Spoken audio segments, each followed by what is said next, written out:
Hi, I'm Craig with ApplianceVideo.com. Today, we'll be taking a look at your dispenser hose assembly on this Maytag front-load washing machine.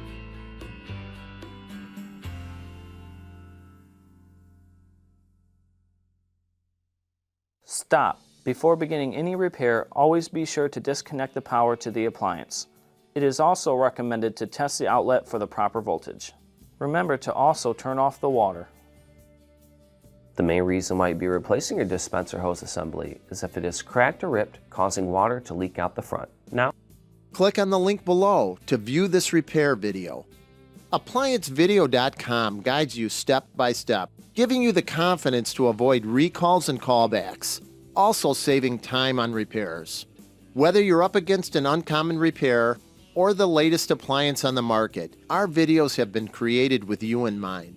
Our growing library of videos have been produced using our factory-certified technicians who have extensive infield experience over the past 30 years.